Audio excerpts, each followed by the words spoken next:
दोस्तों,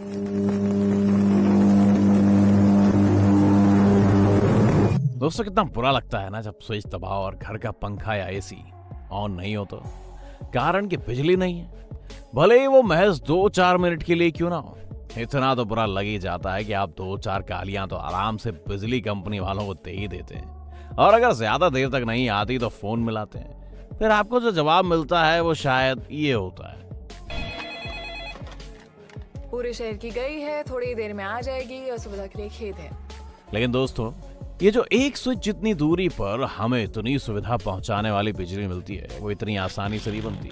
उसके बनने में अपनी जो कठिनाइयां हैं, आज के इस वीडियो में हम आपको उन्हीं के बारे में बताएंगे कि कोयले से बिजली कैसे बनती है, जो आखिर में हमारे घरों के इंडिकेटर की रेड लाइट में आराम करती हुई नजर आती है। इसीलिए इस वीडियो को पूरा देखिएगा, क्योंकि आधी जानकारी, वो भी बिजली के विषय में, बहुत ही खतरनाक हो सकती है। दोस्तों, बिजली बनाने के लिए जिस चीज का आज सबसे ज्यादा इस्तेमाल किया जाता है वो है कोयला, और भारत में कोयले से बनने वाली बिजली पर लोगों की निर्भरता काफी ज्यादा है। यही कारण है कि पिछले कुछ दिनों हमें कोल क्राइसिस के बारे में काफी कुछ देखने और सुनने को मिला। वैसे इस बिजली के बनने का जो प्रोसेस है, उसमें सबसे पहले आता है पावर प्लांट्स, जिसके लिए एक फैलाव भरी जगह की जरूरत होती है, जहां पानी की आपूर्ति के लिए एक रिजर्वायर भी बनाया जा सके। ये प्लांट्स आमतौर पर 1-2 किलोमीटर के एरिया में फैले हुए रहते हैं, लेकिन इनके एरिया का भी एक आधा हिस्सा कोयला ही ले लेता है। आखिर कोयले की ये दादागिरी क्यों है, आइए आपको डिटेल में समझाते हैं। असल में होता कुछ यूं है दोस्तों कि जिस भी प्लांट में कोयले से बिजली बनती है, वहां करीब 1.5 मिलियन टन कोयला एक साथ स्टोर करके रखा जाता है, जो कि करीब 40 दिन की बिजली उत्पादन के लिए जरूरी होता है। अब जब 1.5 मिलियन टन कोयले को रखना है तो जगह तो चाहिए ही, लेकिन बात यह भी है कि इन कोयलों को यूं ही कहीं नहीं रख देते हैं। आखिर कोयलों के भी अपने नखरे होते हैं, इसीलिए इन्हें एक अलग से कोल यार्ड में बड़े प्रेम के साथ व्यवस्थित करके रखते हैं। सबसे पहले ये कोयले रेलगाड़ियों में भरकर प्लांट तक आते हैं। उसके बाद रेलगाड़ियों के डिब्बों को आपस में अलग कर देते हैं। फिर एक एक करके सारे डिब्बों को एक निर्धारित जगह पर लाकर उसे एक मशीन के द्वारा पूरा ही पलट देते हैं, जिससे कि उस डिब्बे का सारा कोयला कोल यार्ड में नीचे चला जाता है। फिर नीचे से इन्हें लगातार हटाते जाते हैं और एक कन्वेयर बेल्ट की मदद से इन कोयलों को आगे की तरफ भेज देते हैं, जहां इन्हें एक जगह पर व्यवस्थित ढंग से रखा जाता है। लेकिन अभी यहीं इन कोयलों के नखरे खत्म नहीं होते हैं। इन्हें जब प्यास लगती है तो ये अपने ऊपर धूल इकट्ठा कर लेते हैं। इस वजह से जब हवा बहती है तो सारे कोयले के पार्टिकल्स धूल बनकर उड़ने लगते हैं, जिससे बचने के लिए इन्हें समय समय पर पानी से भिगोया जाता है। इसके बाद उन्हें वापस एक कन्वेयर बेल्ट की मदद से बाउल मशीन में भेजते हैं, जहां इन पत्थर हो चुकी इनकी छोटी छोटी देह को क्रश करके पाउडर में बदल दिया जाता है, और बनकर तैयार होता है ब्लैक पाउडर, वही जिसे चारकोल वगैरह कहकर फेस वॉश वाली कंपनियां अपना विज्ञापन चलाती हैं। खैर, इन्हें इसलिए इस पाउडर में बदलते हैं क्योंकि ऐसा करने से इनका सरफेस एरिया बढ़ जाता है, और साथ ही कोयले के अंदर जो अशुद्धियां होती हैं उन्हें अलग किया जा सके। इसके बाद इस ब्लैक पाउडर को बड़े इत्मीनान के साथ बॉयलर में भेजते हैं, जहां ये बड़ी आसानी से आग पकड़ लेते हैं। आग पकड़ने के बाद जो कोयले की भारी राख होती है वो नीचे गिर जाती है, जिसे बॉटम ऐश कहते हैं, और जो हल्की राख होती है उसे फ्लाई एशेस कहते हैं, जो कि चिमनियों के रास्ते फिल्टर करके एटमॉस्फेयर में छोड़ दी जाती है। और इस तरह पिक्चर में मुख्य किरदार की मौत हो जाती है, यानी यहां से अब कोयले का रोल खत्म। अब जो आग लगी रहती है वो सीधा उन ट्यूब्स को बहुत ज्यादा मात्रा में हीट पहुंचाती है जिनमें पानी भरा गया रहता है। ये सारी ट्यूब हीट लेकर पानी को भाप में बदल देती हैं। अब जब ये भाप सुपर हीट हो जाती है तो इसे उन्हीं पाइप की मदद से आगे भेजा जाता है। उन पाइप्स पर ऐसा इंसुलेशन पहले से लगाकर रखते हैं कि वेपर का टेम्परेचर पाइप में ट्रैवल करने के कारण घट ना जाए।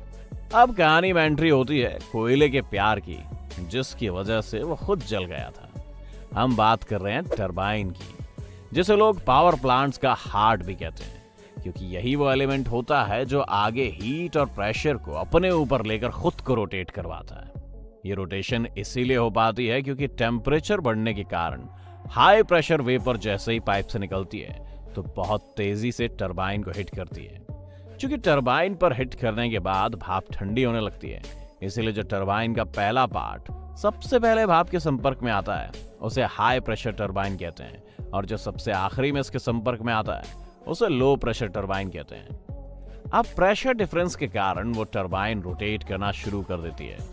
टरबाइन के घूमने के कारण एक हाई मैकेनिकल एनर्जी जनरेट होती है, जिसे फिर हम एक बड़े जनरेटर में ट्रांसफर करते हैं।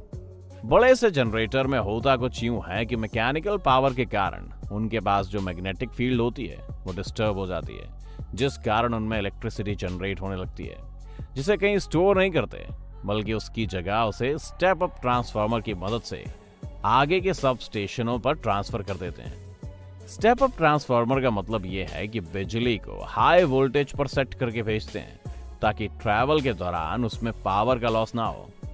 इसे आप इस उदाहरण से समझ सकते हैं कि आपके घरों के पास जो ट्रांसफार्मर लगे होते हैं वो स्टेप डाउन ट्रांसफार्मर होते हैं, जो ज्यादातर 220 या 240 वोल्ट की बिजली आपके घरों तक पहुंचाते हैं, जबकि इन स्टेप डाउन ट्रांसफार्मर्स को जो बिजली जाती है वो उन्हीं स्टेप अप ट्रांसफार्मर से जाती है जो 1.2 केवी की बिजली सप्लाई करते हैं। और आप अपने 220 वोल्ट की बिजली की मोहब्बत में 1 मिनट भी खुद को उससे अलग नहीं रख पाते हैं। प्लांट्स में अभी एक जरूरी प्रोसेस और होता है, वो है कि भाप को फिर से ठंडा करके पानी में बदला जाना।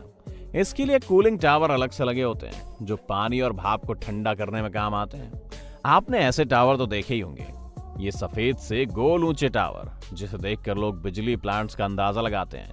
असल में वो उस कहानी के क्लाइमैक्स के बाद की कहानी है, जिसे पोस्ट क्रेडिट कहते हैं। दोस्तों, कोई काम अपने आप में इतना आसान नहीं होता, और अगर बात उन सुविधाओं की करें जो हमारा जीवन आसान बनाती हैं, तो वो और कठिन ही होती हैं।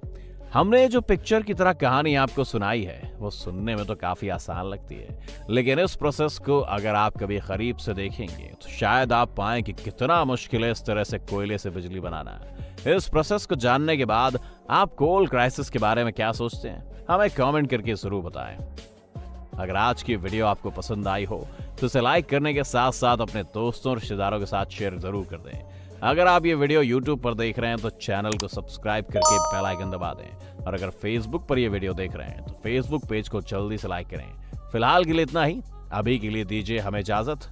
आपसे मुलाकात होगी अगले वीडियो में। शुक्रिया।